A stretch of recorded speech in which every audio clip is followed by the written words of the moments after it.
120일 임질애란 발발.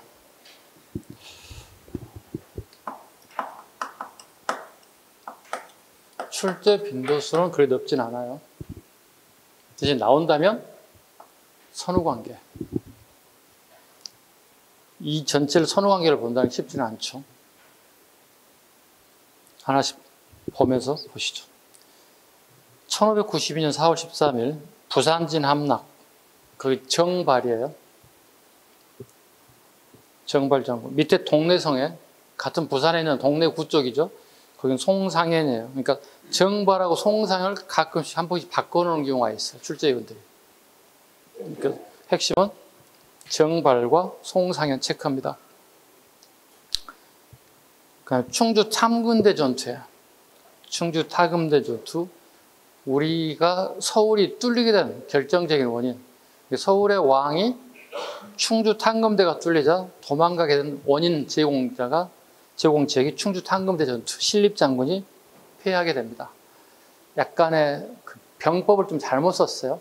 우리의 작전은 소수의 병력을 가지고 장기전을 유리하기 때문에 거의 대부분 높은 산 위에 올라가서 보통 수성 전투를 많이 펼치는 게 일반화되어 있어요. 그런데 전해들이 무기가 조총이라는 사실을 알고 신립장군이 작전을 약간 역발상을 좀 하게 됐어요. 네, 실제 지금 우리가 알고 있는 그 총은 방아쇠 당기면 바로 총알이 나가잖아요. 근데 그 당시에 조총은요, 이렇게 커다란 심지에다 불을 비춰가지고 그 불이 타고 들어가는 거예요. 그래서 여기서 이만큼 할 때 격발하게 되면 총알이 나가는 거예요. 우리 재래식 무기 뭐야? 활을 뒤에다 꽂고 실을 당겨 쏘는 거거든요. 이게 1초, 2초, 3초, 4초면 기로에 5초면 발사가 된다는 거야. 근데 얘들 보통 한 30초 이상 걸리는 거야. 올라가야 되니까. 그럼 우리가 승산이 있다고 생각했던 거야, 신립장군. 그래서 우리가 높은 산이 아니라 평지에 전투를 펼치는 거야. 여기는 실패한 원인이 평지전 때문에 실패한 거예요. 왜냐하면 하나 말고 둘을 몰랐어요. 얘들은 30초, 40초 돼야 발사가 되잖아요. 우리 기로에 5초면 발사되잖아요. 근데 얘들은 미리스미터 심지에 불을 붙여놓고 있었어요. 그리고 신차적으로 첫째 줄, 둘째 줄, 셋째 줄 이렇게 일렬 행도 쫙 쓰는 거야. 일렬 행대로. 우리 남성들 아시죠? 일렬 행도 쫙 쓰는 거야. 그리고 쏘고 난 다음에 앉아서 다시 붙이고 있어. 그럼 이 뒤에 애들 다시 서가지고 쏘는 거야. 앉아. 또 뒤에 애들 쏘는 거야. 그 사이에 벌써 우리 붙여서 또 올라오고 있다. 다 끝나자면 우리 다시 올라와서 쏘기 시작하는 거야. 격발하기 시작하는 거야. 이걸 우리가 놓쳤어요. 그냥 타임만 잰 거야. 시작해서 끝날 때까지 몇 초가 걸리는 것만 갠 거야. 그럼 우리가 화살과 충분히 제압을 할 수 있게 해서 판단을 오류가 나온 거예요. 결과적으로 신립장군은 결국은 판단 오류로 실패하게 돼요. 이 소식이 서울에 전해져요. 이때 선조가 개성으로 튀는 거예요. 도망갔다고요. 피난 갔어요. 왕이 피난 갔으니까 몽진이라고 얘기하겠습니다. 일반인들이 도망가면 피난이고요. 왕실이 도망가면 몽진이라고 해요. 몽진기로 한다고요. 개성이 끝난 게 아니죠. 점차 올라가니까 되게 무서워서 평양까지 가게 돼요. 계속 올라오잖아요. 어디까지 올라가요? 우주까지 올라가요. 우주까지 올라가면서 뭐 해야 됩니까? 자기 아들 강혜군에게 야, 네가 임시 왕 좀 했으면 되겠다. 이거 우리 무슨 현상이라고요? 조정을 둘러 나눴다. 분조 현상이라고 불러요. 분자, 나눌 분자. 조정을 둘러 나누자. 나는 갈 테니 네가 조선을 맡았으면 좋겠다. 강혜군이. 강혜군이 웬만한 행정 업무 다 막 행정 업무 좀 처리하고요. 그 다음에 중요한 게 전쟁 중에 식량을 모집하는 것, 그 다음에 의병을 모집하는 것들. 그러니까 전라도 경상도까지 내려가서 의병을 모집하게 돼요. 강혜군이 직접. 이 뛰어난 어떤 군주적 성격을 가진 자가 왕이 된 건 맞아요. 좋게 해요. 그래서 강혜군 왕이 되긴 됐는데 이제 서인들 입장에서는 못마땅한 거죠. 왜? 전쟁 중 우리를 도와준 명나라를 배신하고 중립정책. 이거 옳지 않다고 본다는 거죠. 되게 욕을 많이 먹었죠. 근데 우리 21세기 학회에서는 강혜군의 외교 정책에 대해서 되게 높이 평가하는 거예요. 지금 21세기 우리 현재는. 근데 우리는 지금 현재 중립정책을 펼쳤어요. 지금 현재까지는. 지금 현재 윤석열 정부 접근들은 러시아, 중국, 공산국가에 대해서 약간 중립정책을 펼쳤어요. 그러니까 미국과 한미관계 동맹을 강화하면서도 중립적 펼쳤어요. 왜냐하면 우리는 북한이라고 하는 변수가 있기 때문에 북한의 대북격에 있는 나라 두 개의 나라가 중국과 러시아가 있잖아요. 그러니까 우리는 두 개의 나라에서 전부 다 외교 관계를 맺어서 걸린 선호 관계를 맺는 거예요. 적대 관계 특별히 맺을 일이 없으니까요. 물건도 팔아야 되고 국방 문제도 걸려 있고. 그래서 지금 현재 정부에서는 좀 달라진 정책을 펼치고 있기 때문에 우리 국민들이 뭐지? 이런 현상이 나타나는 거예요. 그러니까 지금 현재 그다음에 야를 후원하든 열을 후원하든 지원하든 간에 그 생각에는 아마 좀 뭐지?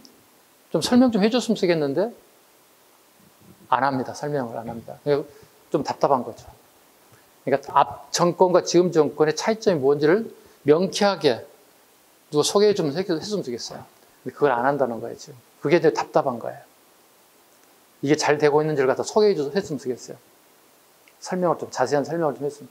국민들을 갖다 좀 설득 좀 시켰으면 좋겠는데 이걸 안 하니까 지금 복잡해졌어요, 지금. 이게 좀 복잡해졌어요, 지금. 되게 조심스럽습니다. 살아있는 정권을 얘기하는 게 되게 쉽지가 않습니다. 모든 사람들이 아까도 서두에 말씀드렸습니다만 살아있는 정권에 대해서 누가 어떤 얘기를 하더라도 먹지도 않고 먹혀봐야 본인이 피해본다는 의식을 가지고 전부 다 얘기를 피하는 경향이 되게 많습니다. 저 또한 마찬가지예요. 단 제 생각은 누가 권력을 잡든 간에 국민을 위한 정치, 그죠? 이거 좀 했으면 좋겠어요. 여야를 떠나서 내가 여를 후원하든 야를 후원하든 표 한 표밖에 없어요. 여러분이랑 똑같아요. 그죠? 그 찍어준 정당이 됐든 찍어준 집권자가 됐든 누구든 간에 잘해야 되는 거예요. 내가 투표를 하는 정권이든 투표를 하지 않았던 정권이든 간에 일단 권력이 넘어가기 때문에 잘했으면 좋겠어요. 네. 여야를 떠나서 좀 잘했으면 좋겠어요. 경제는 다 잘하는데 누구 말을 정치는 삼류라고 얘기하는 말이 생각납니다. 삼성의 이병철 회장이 경제는 우리나라 인류인데 정치가 삼류다 이렇게. 지금도 삼류인 것 같아요. 동의하시죠? 이 부분만 동의하죠. 그렇지 않나요? 선생님 무슨 말씀하세요? 이해를 제기해도 괜찮습니다. 자, 이 정도까지 합니다. 갑자기 정치 얘기 왜 나오지? 어이씨, 이런 얘기 안 해야 되는데 자꾸. 자, 여기까지 갔습니다. 선조는 서북지방으로 피난 갔습니다. 한양이 함락됐습니다. 그 다음에 우리나라 최초로 이제 이순신장군이 처음 승리한 전투가 나옵니다. 옥포해전입니다. 옥포해전. 첫 해전입니다. 이순신장군 첫 해전입니다. 이순신장군 승리한 전투를 아시죠? 옥사당당한가입니다. 이순신장군 전투의 승서가 옥사당당한가예요. 앞글자만 땄어요. 옥포해전, 사천해전, 당항포, 당포, 한산도 대첩. 자, 이와 같은 대첩이 이와 같은 전쟁이 승리로 귀결되는 데는 원인이 있어요. 그 원인이 뭘까요?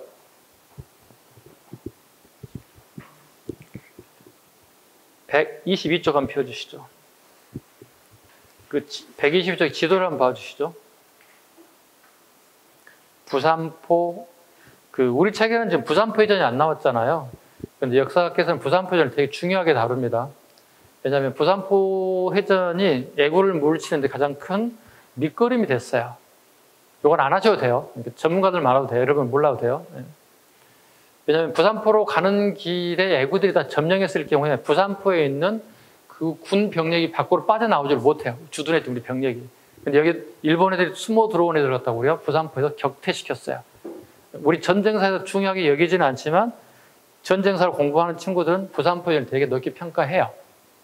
자, 그 위에 보시면 수륙 병징 작전이라는 게 있어요.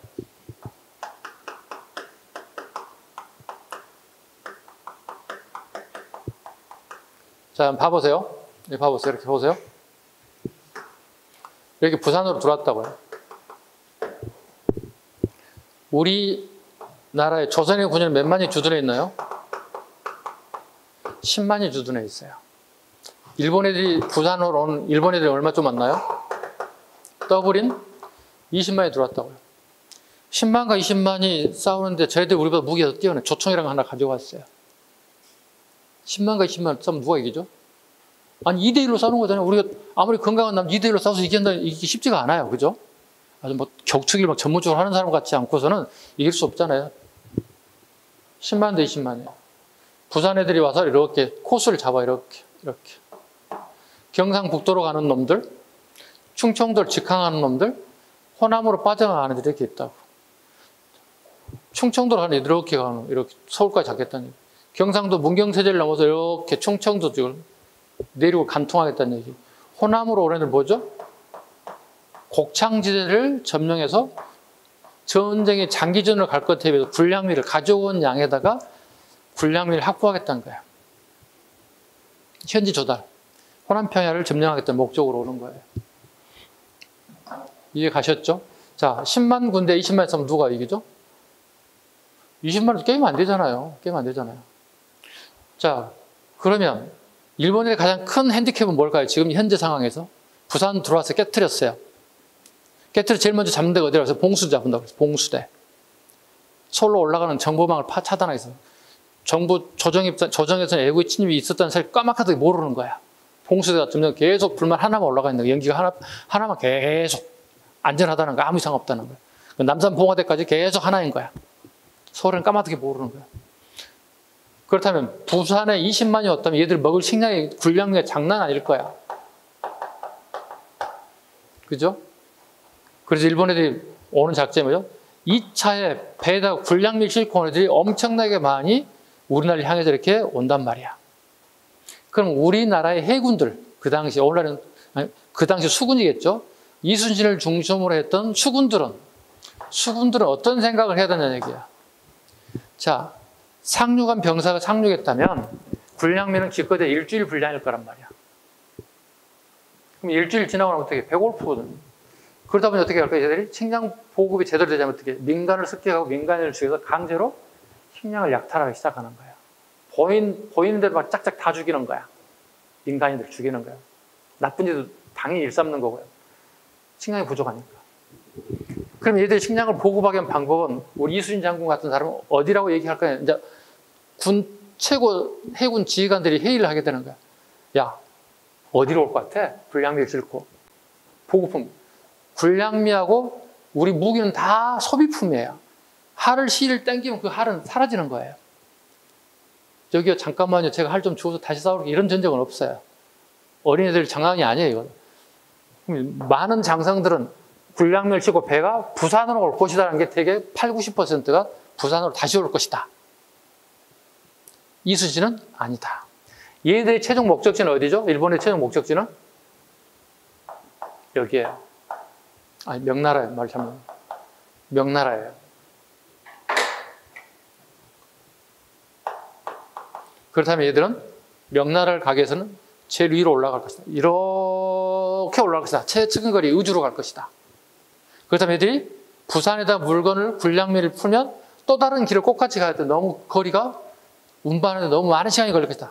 그 사이 우리 일본 군들이 식량 공급에서 다 굶어 죽을 것이다. 그렇다면 어떤 생각을 해야 될까? 이렇게 남해안에서 서해안 타고 쭉 이렇게 올 것이다. 여기 뭐 개성이 됐든 평해든 이 가까운 부분에다 군량미를 또는 군수품을 떨쳐줄 것이다. 이게 이순신 생각이에요. 이게 일본 애들 작전이 뭐예요? 작전명이 수륙병진 작전이에요. 일본 애들 작전, 이순신 장군 작전이 아니야. 수륙병진 작전이야. 배에다가 물건을 싣고 육지에다 물건을 푸는 작전이에요. 자, 침입할 때는 어디로 왔다? 근데 어디로 군량미를 보급해주자? 남해안을 타고 올라가서 서해안으로 쭉 올라가자. 명나라 간채 지근거리 가자. 그렇다면 이순신 장군은 어디다가 군량미를 못 내리게끔 군사를 대비해야 될까? 남해안이야, 서해안이야? 남해안이지. 서해안 가기 전에 잡아야지. 아니, 돌면 서해안이잖아. 금방 올라갈 거야. 피하면 한 대도 올라가면 안 된다 생각해. 다 굶어 죽여야 생각한다는. 어때? 여기에는 이게 옥사당당한 거라고. 이 지역이. 지도 봐봐. 옥포해전, 한산 다 밑에 있다고. 그럼 어떻게? 여기에다가 어떻게 군사를 짝짝짝 피쳐서 기다리고 앉아있는가? 이렇게 골목길에다가. 배 안 보이고 상대방은 보이게끔 쫙 섬이랑 쫙 돌잖아. 이렇게 섬이 이렇게. 살짝 숨어 있는 거 이렇게. 오잖아, 보이잖아. 그러면 짝짝짝. 어느 쭉쭉 다 죽이는 거야. 그래서 옥포해전, 사천해전, 당황포해전, 홍포해전, 한산대첩. 사천해전이 중요한 거 뭐죠? 우리나라 처음으로 거북선을 사용했어요. 거북선을 처음, 이순신 장군 처음 전투용 사용됐다는 거예요. 한산대첩 우리가 알도 않아요? 한산대첩 특징이 뭐예요? 하객진 전법. 학의 날개를 펴는 모습, 이렇게 군선을 주둔시켜서 상대방의 많은 군대를 정중앙 좌우에서 한 포로 사격을 들여서 적을 섬멸시키는 방법. 하객진 전법. 됐잖아, 이 정도면 됐지 뭐. 더 이상 뭘 설명해. 다시 앞으로 넘어가요. 사천해전, 거북선, 평양성 함락. 선조가 어디까지 도망가? 의주까지 도망갔어요. 명나라 일군, 원군 일진 도착. 전쟁의 상황을 반전시키는 계기가 됐다. 명나라 군이. 명나라 군이 어떻게? 와야 되지. 왜? 최종 목적지가 명나라잖아. 그럼 여러분이 명나라의 황제라면 전쟁터를 우리나라 하는 게 낫겠어? 지네 나라, 명나라 하는 게 낫겠어? 어떤 바보가 자기 나라 땅에 자기 국민들 죽어가는 그 지역에 전쟁터를 삼켰어요. 자연스럽게 군사를 파병할 수밖에 없었다는 거지. 이왕이면 자기 나라보다 상대 국가에다 전쟁터 만들기 더 낫지. 그래? 이순신이 한산도 대첩. 곡창지대를 보존했다. 이치전투, 이건 좀 어려운데. 금산, 영건평전, 좀 어려운 전투. 그 다음에, 7월, 8월은 좀 어려운 전쟁이라서, 한산 대첩 나머지 하지 마세요. 네, 이건 좀 전문가들이 해야 되는 거니까, 기록상에 들어가 있는 거 하지 마세요. 그 다음에 10월 11일 전투 보겠습니다. 진주대첩입니다. 이거 한번 보세요. 이쪽으로, 호남평야로 간 애들은 가장 기본적으로 뭐죠? 호남 지방에서 군량미 확보하는 목적이잖아요. 그죠? 근데 갑자기 여기 경상도 내륙이거든요. 오늘날 경상남도 진주 지역이에요. 여기는 우리 이제 군인들이 여기 주둔하는 곳이거든요. 진주 평양에 있어. 근데 쭉 가다가 갑자기 여기에 군사가 있다는 소식을 듣고 이 지휘관이 진주 쪽을 향했어요. 경상도 내륙 지역이죠. 얘들 목적지는 어디예요? 빨리 호남평으로 가야 되잖아요, 지금 현재. 근데 갑자기 얘가 방향을, 핸들을 이쪽으로 돌려버린 거야. 그 진주에 가서 싸워서 얘들이 박살나 버렸어요. 진주에 김심장은 끽소리 못하고 죽었어요. 예, 진주는 되게 요새가 잘 갖춰져 있어요. 그 남강이라는 강물이 흐르는 곳에 성이 만들어져 있어요. 가보시면 아시겠지만. 여기 시간 다 보냈어요. 전쟁은 타임과 전쟁이에요. 시간과의 전쟁이에요. 정해진 시간에 공개하고 빠지고 하는 건데 여기 시간 다 보냈어요. 내가 지휘관이면 진주 쪽으로 간 놈이 이거 당장에 처형시켜야 돼. 그렇잖아요. 어차피 경상도 저기 내륙에 있는 애들 고립돼가지고 어디 가도 못해요. 나오면 집 들어가면 개고성이에요, 얘들은. 성 안에서 디펜스를 잘하는 애지 밖에 나가서 싸움을 잘하는 애들은 아니란 말이야. 그냥 놔둬도 되는 거예요. 고립되니까. 목적지인 호남평야를 빨리 가서 곡창지대를 접수하는 게 우선이 돼야 되는 거예요. 이상한 짓 하고 있는 거예요. 그럼 시간이 어떻게 지체이 되는, 딜레이 되는 거예요, 계속. 일본애들 작전 실패한 거예요. 자, 그런데 우리나라의 경상남도 지역에 가장 특징이 뭐예요? 최초의 의병이 생겨요. 왜일까? 의병들이 다, 의병은 농민병, 의병장들 그 대부분 유생들이란 말이야. 유생들이 공부 좀 하는 사람들이야. 책 좀 읽는 사람들이야. 그럼 일본 애들이 부산에 와서 이쪽으로 군이 원단장이 어디를 향한다는 걸 알까요?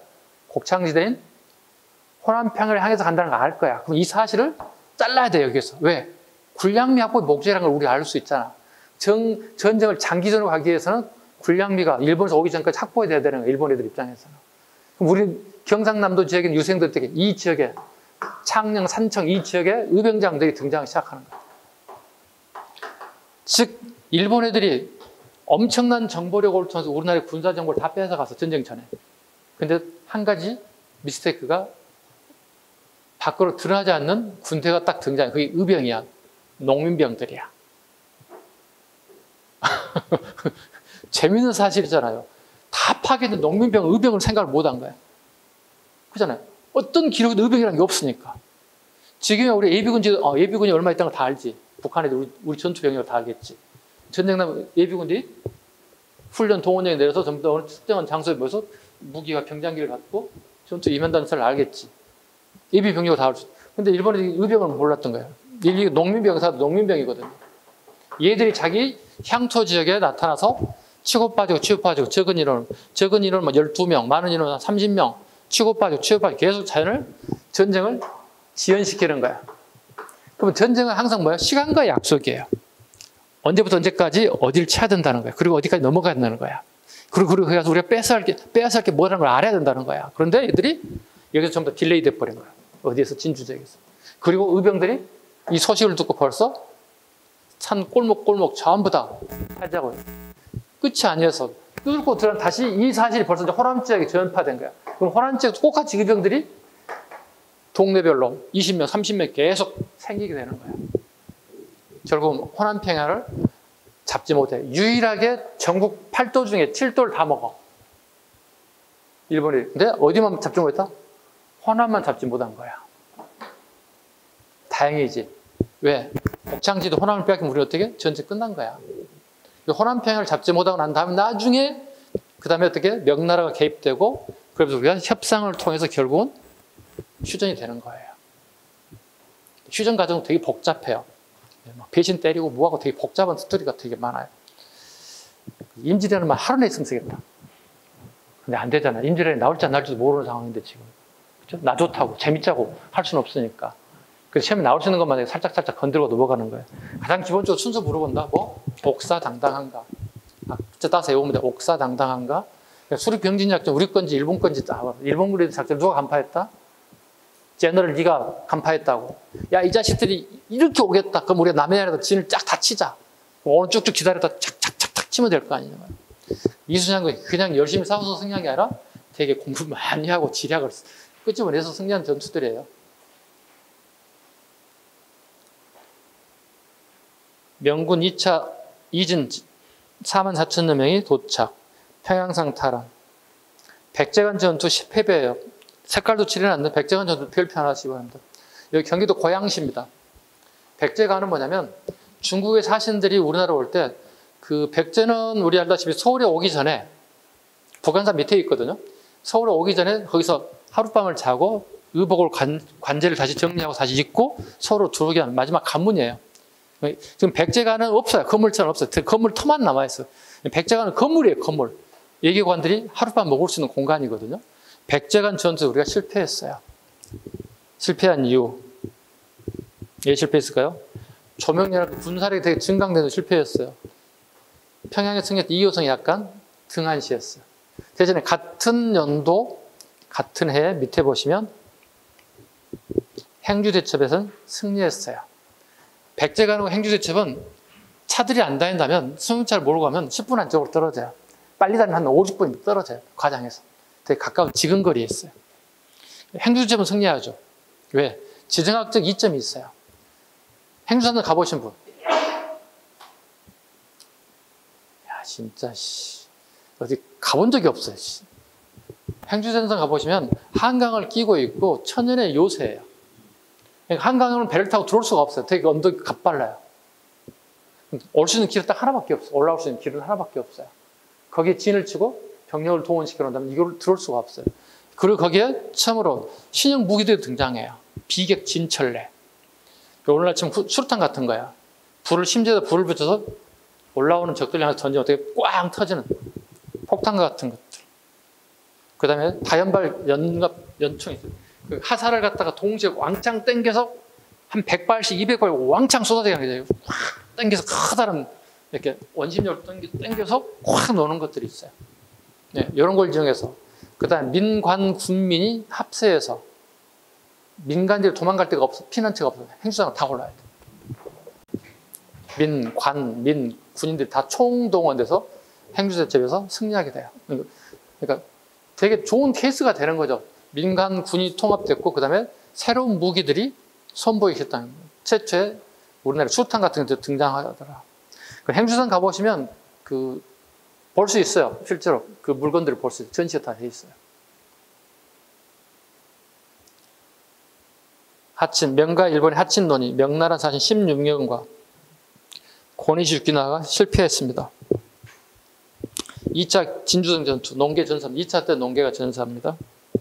11월 훈련동함 설치, 별표. 임질왜란 중에 유성룡의 건의로 임시 지역군 훈련동함이 설치되었다. 포수, 사수, 살수병 제도로. 핵심 뭐죠? 포수죠? 조총부대가 처음 들어오게 된 거죠. 예. 소고군 편성, 유성룡의 창설, 지방의 양천 혼성부대가 소고군입니다. 예. 비상시. 자, 1596년 도요토미 히데요시가 조선 재침략이라는 단어가 들어가 있죠. 그 심유경과 고신이 예.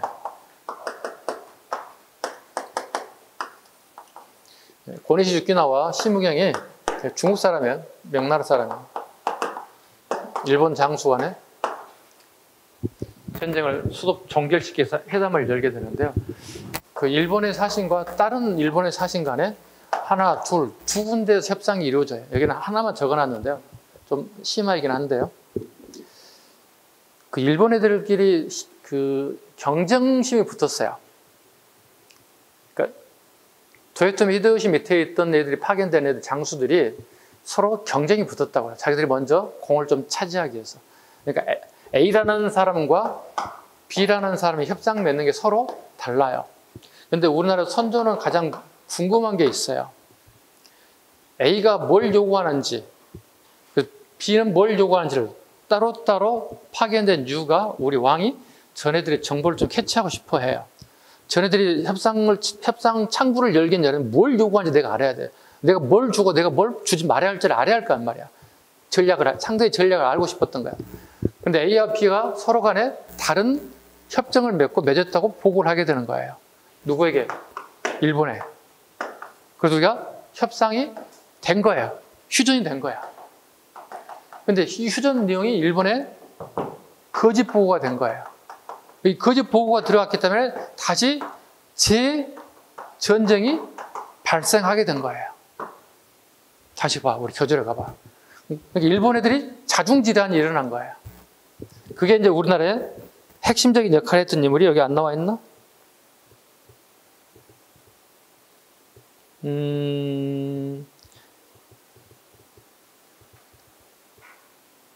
봐보시죠. 도요토미 히데요시 조선 재춘양 명령. 이때 우리 승려가 되게 큰 역할을 하죠. 지금 무슨 승려 안 적어놨나요?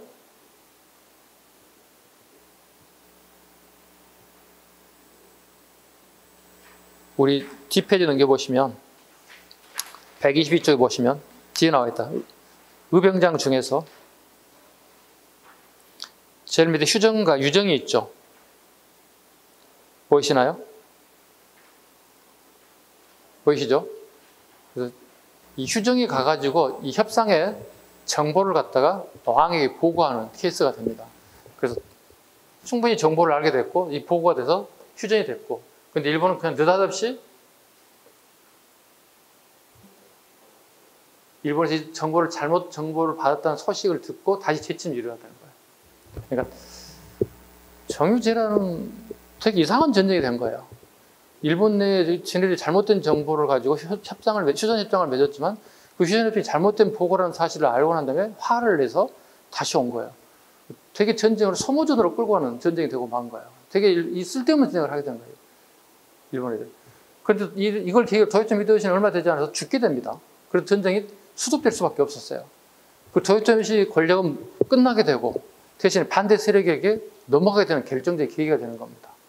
그러니까 권력을 잡은 사람들이 무모한 전쟁을 펼쳐서 국력을 낭비하고 민심이 흉해지고 여론이 되게 악화됐을 때 나타난 현상이 일본에서 나타난 현상 중에 하나입니다. 자, 이순신 장군은 하옥. 이순신이 출전 명령을 어겼다고 역심이 있다고 하여 선조께서 고변, 간직이 박탈됩니다. 이거예요. 다른 거 아니에요. 선조가 쥐뿔도 모르는 게 군사작전 명령을 하게 됩니다. 이순신 장군은 그걸 거부합니다. 사지를 모으는 작전이에요. 자기 군사들을 갖다가. 어떻게 책임자가 사지를 모으라는 자기 병사들을 보내겠습니까? 왕의 명령으로. 그걸 명령을 따르지 않아요. 당연한 거 아닌가요? 군사 최고 책임자가 죽음의 사지로 자기 병사들 갖다 부하들 미루는 사람이 어디 있어? 그래서 옷을 벗게 됐어요. 그런데 이순장의 항의 뭐죠? 나는 옷은 벗었지만 뭐 하겠다? 무슨 옷을 벗었죠? 군복 벗었다는 얘기잖아요. 군인이 아니고 백이, 일반인들이 입는 옷을 입고 백이 종사하겠다. 백이 종사하겠다. 유명한 말을 남기잖아요. 나는 백이 종사하겠다. 그래서 군복 벗고 일반 복장을 하고 가고 있잖아요. 이렇게 다시 경상도 지역 전쟁터로 가고 있잖아요. 그런데 갑작스레 뭐가 있어요? 칠전량 전투에서 거제도에서 원균 장군이 죽게 돼요. 전사하게 돼요. 실패한 전투입니다. 이때 이순신 장군의 3군 수군 통제사로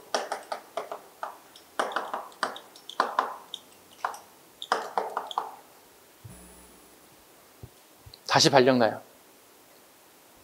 여기 있는 장소가 어디죠? 통영이에요. 이 장소가. 그래서 지금도 통영이라는 단어가 이때 나오는 전투에서 나오는 그 전투 총 책임졌던 그 지역명을 그대로 쓰고 있는 거예요. 3군 수군 통제사. 군인들이 머무는 것을 영이라고 그러죠. 영.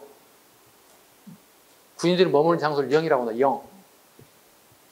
통제하는 장소가 여기 있다 해서 통영이 되는 거예요. 지금의 통영이 있게 됩니다. 군사적 용어이기도 합니다. 명군 직산 전투에서 일본군 대파. 직산은 오늘날의 천안입니다. 충청도 올라온 군인을 격파하게 됐습니다. 이순신 장군 명량해전에서 승리하게 됐습니다. 조여점 히데요시 사망, 일본군 철수. 일본군 철수. 철수가 시작됐습니다. 철수하게 되면서 경상남도 오늘날 울산광역시를 중심으로 해서 애성들이 만들어져요. 애놈들이 성을 쌓다 애성이라 불러요. 그러니까 바로 배를 타고 가는 게 아니라 일부 군인들이 배를 다 타지 못하기 때문에 오늘날의 경상도 지역, 오늘 지금 울산광역시를 기점으로 해서 약 한 20여 곳 정도의 산지되어 있는데요. 여기에 외성을 쌓게 돼요. 우리가 건축을, 성을 쌓는 축성법이 좀 있거든요. 고유의. 근데 우리가 전혀 달라요. 일본식 성을 쌓는 축성 방법으로 쌓은 애성들이 되게 많아요. 경상남도 지역 가면 요즘엔 전부 다 그 문화재, 지방 문화재 지정돼 가지고 보호가 잘 되고 있어요. 네. 애성을 쌓기도 해요. 여기 나와 있지 않습니다. 애성 같은 경우. 근데 노량진 해전에서 이순신 장군이 전사하게 됐습니다. 이건 다 아시죠? 나의 죽음을 알리지 마라. 말했는지 아닌지 잘 모르겠습니다만, 실은 노량해전은요, 이순신 장군이 도망가내니까 추격을 안 해도 돼요. 항복 이후로 도망가는 거잖아요. 전쟁 끝나고 도망가는 거잖아요. 패전했기 때문에. 근데 이순신 장군은 그 군인으로서의 어떤 그 역할을 다 하게 된 거예요. 왜냐하면 전쟁에서 도망가는 애들을 모두 죽이라고 하는 게 그 당시 룰이에요. 그래야 다시는 제2의 제3의 생각을 하지 못하게끔 싹을 다 잘라버리는 거예요. 아주 잔혹하게 죽여야 돼요. 이순신 장군이 그걸 실천한 거예요. 그 도중에 흉탄에 맞아서 가는 거예요. 네. 이순신 장군만은 뭐 영웅이 없죠, 우리. 122쪽. 의병장 봐주시죠. 각제우 최초 의병장 홍익 장군이라고 하죠. 붉은색 옷을 입고 전투에 나간. 조헌 충청도 옥천에서, 고경명 전라도 장흥에서, 김덕령 담양에서, 김천일 나주에서, 정문부의 별표. 그 정문부 앞에 저 전직 관료라고 적어요. 전직 관료. 전직 관료 출신이 함경도 경성에서, 경성 길주에서 활약. 그리고 그 지역민들이 거기다 북한 대첩비를 세웠대요. 정문부를 기리기 위해서. 근데 일제강점기 시기에 얘들이 일본으로 그 비석을 훔쳐가지고 갔어요. 그래서 우리가 훗날 모 TV 예능 프로에서 모 호텔 뒤편에 잡동산이 있는 것들을 한번 게임을 하고 뒤져다보니 무슨 비가 나오는데 봤더니 북한 대첩비라는 걸 사실을 알게 됐고, 이게 우리 정부의 보고가 됐고, 우리 일본 정부 요구해서 다시 우리가 받아왔어요. 정무부 장관을 기리기 위한 비석이니까. 일제강점기에 자기들에게 약간 오개티처럼 생각했던 다 가져가거나 파손시켰거든요. 일제강점기 일본 애들이. 북한 대첩비는 우리가 받아서 다시 북한으로 보내줬어요.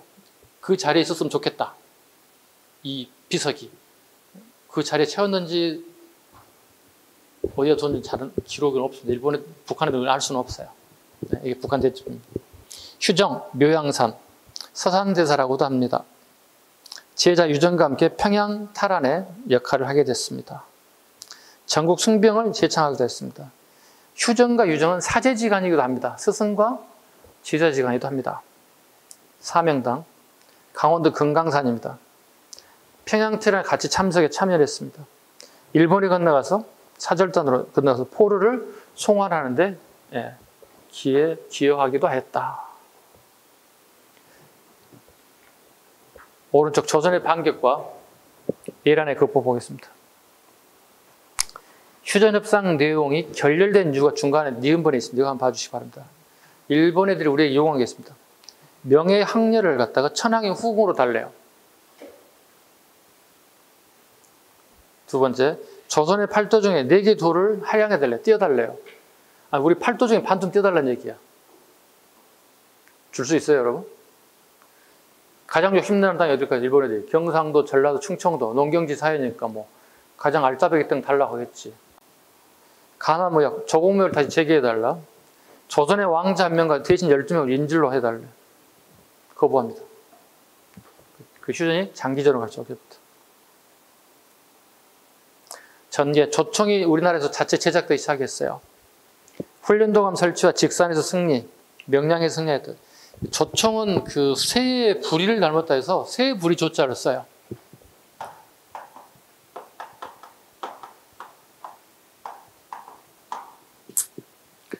우리 남성들은 총을 한 번쯤 다 이렇게 쏴 보셨잖아요, 이렇게.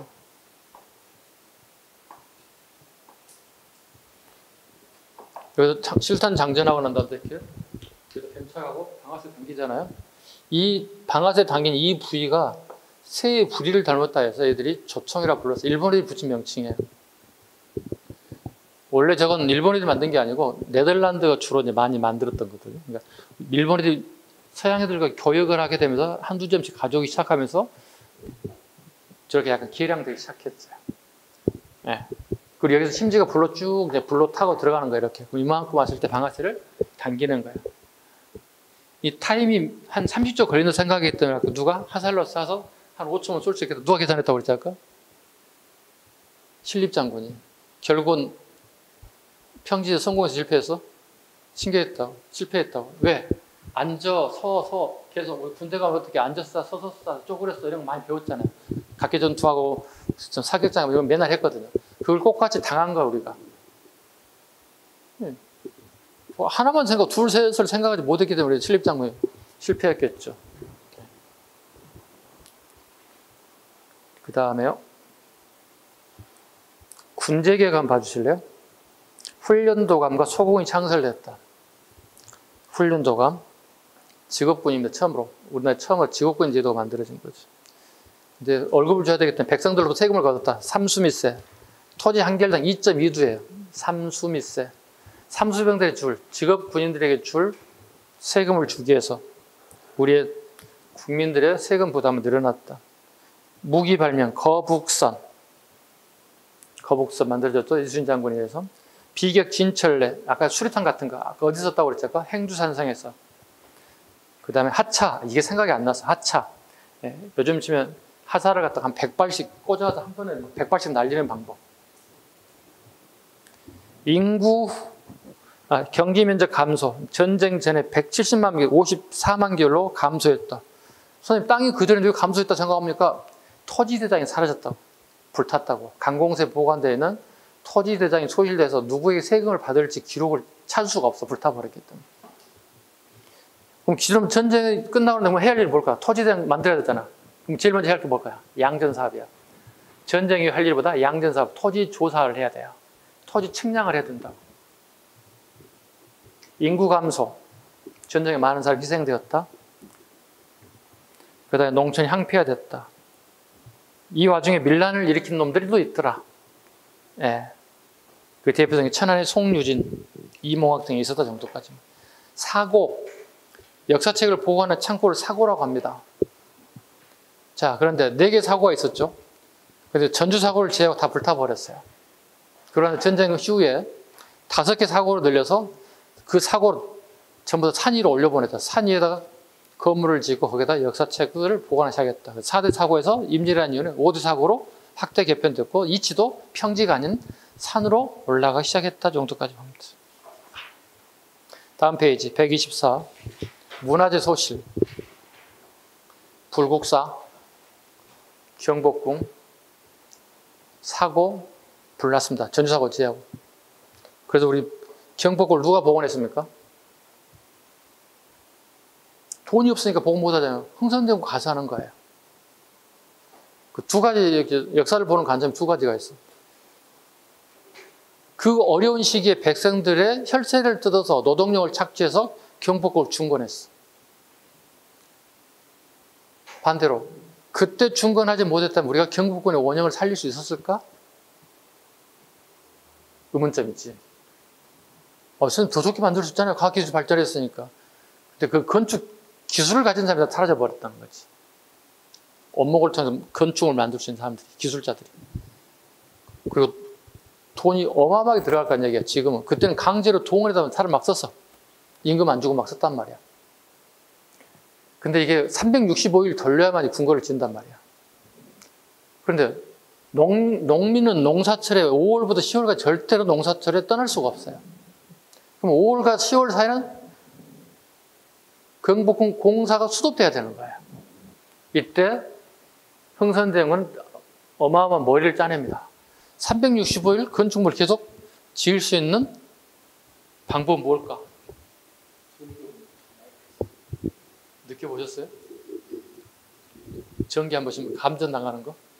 이렇게 올라와서 손살이 몸을 들습니다. 여기까지는 아직 안 왔습니다. 여기까지 오면 나는 죽는 거죠. 그때 혹시 여기 와서 죽으면 떨어지면 이러고 나서 막 심폐해야 돼. 왜 저러지? 저 선생님 이렇게 하면 안 돼? 이거 발로 팍 차야 돼. 머리 차고 와서 막 빨리 떨어지면 막 119 부르고 막 난리 쳐야 돼. 전기가 여기까지 왔어 지금. 이게 무서워요. 가까이 팍 오는 거니까. 해년마다 얘기하거든요 제가. 학교 가면 나서 원장님한테 고맙다 하지 말고 마이크 하나 사오라고. 인터넷 구매하면 2, 3만 원이면 사. 이거 하나 안 사가지고 선생님들 힘들어 죽겠다 지금. 선생님이 사올 수 있는데 안 사오고 있어요. 원장님 언젠가 바꿔주겠죠. 안 사주고 안 바꾸고 있어요. 자, 이어서 가보겠습니다. 서적편찬, 동의보감, 징비록, 난중일기 등이 있었다. 신문지 동요, 납속책과 공명책 실시 원이되었다. 되게 별표죠? 잘 나오죠? 임진왜란을 계기로 납속책, 공명첩 실시 원이되었다. 우리가 전쟁 통해서 우리가 재원이 많이 소실됐잖아요. 특히 우리가 먹고 사는 문제 중에 하나가 뭐야? 쌀이죠. 쌀이 되게 부족해요. 그래서 정부 예산이 바닥이 나왔어요. 납속책은 뭐냐면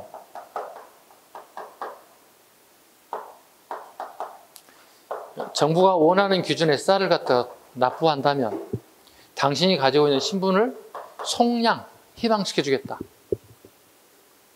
기준 잡아주면 돼. 뭐 쌀을 갖다가 한 2,000석 가져온다면, 한 200석 가져온다면 당신의 신분을 송량시켜주겠다. 평생의 모든 사람들의 꿈이 뭐죠? 양반 되는 거예요. 양반이 아닌 사람 입장에서. 난 평생의 꿈이 양반 되는 거예요.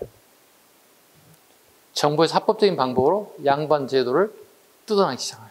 신분의 동요가 일어날 수 있고 양반의 숫자가 증가되기 시작해요. 자기 집이 양반이었다고 생각하는 사람 손 들어봐 빨리. 우리 집은 대대로 양반입니다. 손 한번 들어봐. 족보도 있고요. 양반입니다. 해봐. 그때 얘가 샀는지 모르겠어. 의심스러워. 여러분이나 저나. 선생님은 아니고 선생님은 마찬가지. 공명첩, 납소책, 공명첩. 합법적인 방법이죠. 전쟁에 공을 세운 사람들 있죠. 의병이라든가 군인으로 나가서 공을 세운 사람들에게도 신분 상승의 기회를 주는 거예요. 꿈은 뭐다? 양반입니다. 양반 되는 거예요. 신분제가 무너지는 원인 중에 하나였다. 대동법 실시 동기를 정했다. 별표 너무 잘 나와. 대동법 실시하는 동기가 됐다. 이렇게 어수선할 때 그냥 확 밀어붙이는 거야. 대동법 실시의 원인이 되었다. 대동법 실시하는 원인은 뭐죠? 지방에 뭘 거두는데 문제가 발생했다? 특산물. 네, 특산물. 조도 맞습니다. 조용조 조도 맞는데 더 구체적으로 얘기하면 특산물. 우리 동네에 나지 않는 특산물이 지정됐을 때 그 지역민은 죽어나는 거야. 대신에 바가지 쓰는 거야. 나쁜 누군가한테 해준다고. 대납이 된다고. 그걸 대납이 되는 뭐라고 그래? 공인이라고. 공인이 성장해서 돈을 벌기는 하는데 우리 농민들이 죽어나는 제도가 되는 거예요. 그래서 대동법 실시에 동기가 되게 됐다. 전쟁 이후에 간호숭배 사상이 널리 퍼지더라. 그 명나라에도 우리나라에 원군으로 파병되잖아요. 그럼 아침에 전쟁에 파병 출전하기 전에 사당 안에다가 간호 그림을 사당에다 놓고 이렇게 무릎 꿇고 이렇게 절을 하고 내가 명나라 애들이 이렇게 얘기하는 거야. 내가 전쟁 나가서 한 치도 물러나지 용맹하게 싸워줄 거야. 맹세하는 거야. 날 지켜달라고 이렇게 절을 하고 하는 거야. 우리 군인들이 보고 오 저렇게 하는 거야. 전쟁에 우리도 간호사당을 만들기 시작했어요. 간호사는 전국적으로 되게 많이 지어지게 됐죠. 그런데 다 사라지고 지금 딱 하나밖에 없어요. 서울 종로의 동묘입니다. 동묘. 지하철로 보면 동묘역이 있는데 거기서 내리시면 동묘가 있습니다. 거기 간호사당입니다. 그 예전에 중국 관광객이 되게 많이 찾았어요. 중국식 건물이 약간 남아있어요. 건물 중에. 건축 중에 중국식 건물 좀 남아있고요. 간호라는 중국 사람이 다 알만한 그 용장이잖아요. 용맹함의 어떤 그 심벌처럼 되어 있는 사람인데 그 사람 거기에서 엄청나게 중국 사람들이 많이 갔죠. 지금 한국 사람이 더 많이 간 것 같습니다. 왜냐하면 그 종묘를 기점으로 이렇게 에워싸고요. 이게 그 무슨 시장이라고 그러지? 이렇게 물건 파는 사람들 갖다가 막 옛날 물건 파는 거 있잖아. 막 옛날 막 레코드, 뭐 전축, 뭐 그림, 도자기 막 갖다 파는. 그다음에 요즘 옷 이런 청바지 뭐 안 입는 거 막 다 파는 거. 그 뭐라고 무슨 시장이라고 그러지?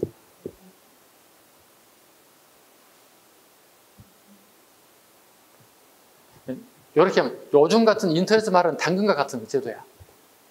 그런 거 내가 쓰지 않는 물건 갖다 팔아. 그럼 거기서 다시 파란 물건들이 막 나오는 거야. 고 옛날 물건들. 별별 거 다 나와 있어. 가보세요. 엄청나게 많아요. 막 산더미처럼 쌓여있어. 나중에 한번 가보시기 바랍니다. 시간 다 돼버렸어요. 다음 시간에 병자론부터 가면 될 것 같아요. 임진왜란 여기까지 마치겠습니다. 다음 주에 뵙는 걸로 하겠습니다. 수고하셨고요. 마무리합니다. 고맙습니다.